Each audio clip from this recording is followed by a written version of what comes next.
Hello everyone, welcome back to another Figurehead Reviews, and today we are looking at the Marvel Legends Sasquatch Build-A-Figure Wave 90s Deadpool. We got Deadpool here in the front window box.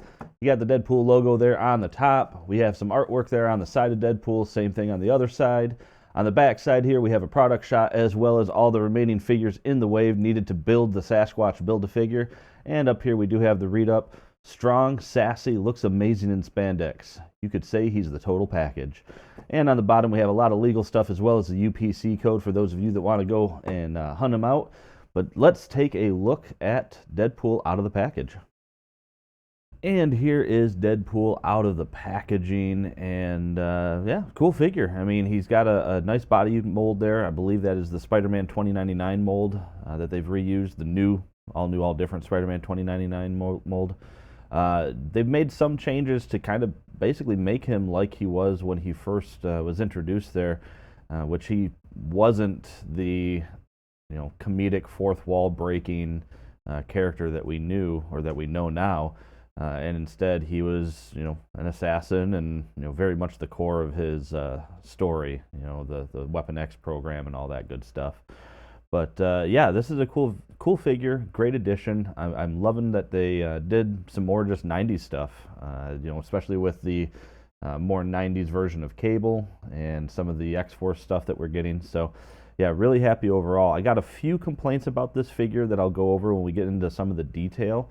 But first, let's take a look at the accessories that he comes with. And here we have the only two accessories that comes with 90s Deadpool, and that is these shorter and straighter katanas. And, comparing it to the katana that came with the other Deadpool there from the Juggernaut wave, the hilt is longer and slimmer in the older one, and of course you have the longer curved katana, I guess more traditional looking. These guys definitely not as, they're unique, which actually I'm really happy that we got something different, just because, I mean, we already have those other katanas, so, something different, something new. Some pretty decent detailing there on the hilt, a little diamond pattern, and the grips, and yeah, cool little silver, that little paint scuffage there, yeah. And you can actually, when we get up real close, you can see a little bit of a shimmer that they did add into it. It looks really flat gray, but at this angle and at this light, yeah, you can kind of see some of those effects. So yeah, pretty cool. And then that, of course, can just plug right into the back in the sheath, which I'm going to go over next because I got a little bit of a quality control issue with mine. But let's take a closer look at Deadpool.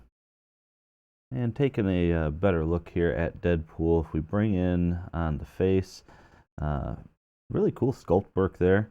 You got a little bit of splotchiness in the paint in the eyes when we get up this close, but I mean, it's not noticeable. Anytime we get this close, you're bound to see some things.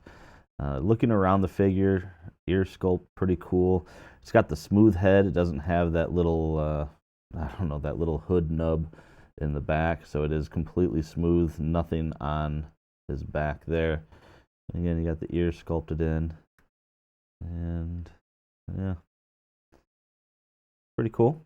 Looking down, he's got that little collar on his neck there, his harness.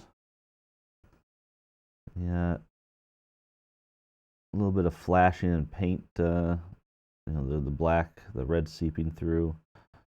Now, that was actually going to be the quality control thing that I was going to talk about. That is where his sheath plug into is in the back. And as soon as I took him out of the package, those just fell off. So, and you can see there, it was meant to be glued in. So, a little bit of a quality control thing, I guess we'll call it.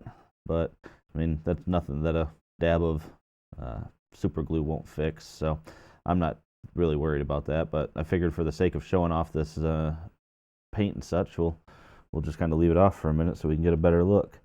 And going down, he got his belt there. I love the Deadpool logo. It looks like a surprised Deadpool logo, but pretty cool. You got a little bit more flashing with some of the red seeping through, but not too bad.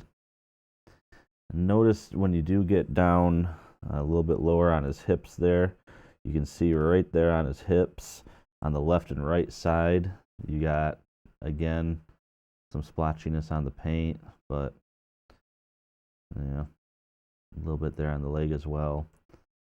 Pouches, pouches, pouches. That is adjustable, but not much. You could probably slide it down if you wanted to. And Deadpool butt, nothing wrong there. Yeah, some more flashing around the pegs. Has a little ankle cuffs. Nothing really painted down here. It's just the red plastic for the most part. But, you know, a couple of little painting errors there, you know, mixed in with the flashing issues, you know, where that red is seeping through. But, I mean, overall, not bad, though. So, but yeah, let's go ahead and take a look at the articulation next. And taking a look at the scale there, Deadpool does come in at just over 6 inches, not even to 6 1/4. So he is just in line with the normal 6-inch scale. And then taking a look at his articulation here, we do have the normal head twist, and it can go back, not too far. It can go down that much, not bad.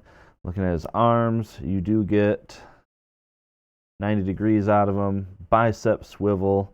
You do have a butterfly joint as well, so he does get some pretty good range of motion there on the forward and backwards on that. Double jointed elbow, wrist rotation, and of course he does have the hinge there as well. Ab crunch. Ooh, he can look down pretty far there on the ab crunch. Go back pretty good ways there. He has waist rotation. Whew, stiff. There we go. Stiff waist rotation. And now it's nice and loose. Yeah. Hope it's not too loose. Ball joint on the legs. He can go out that far. He can kick forward pretty far. Kick backwards, not really at all. He does have the upper thigh cut here. Double jointed knees. He's got a boot cut or calf cut, whatever you want to call it. And he does have some great ankle pivot. And here we have the new Sasquatch Wave Deadpool standing next to the Juggernaut Wave Deadpool. And you can see there's a definite difference in that body sculpt and the head sculpt.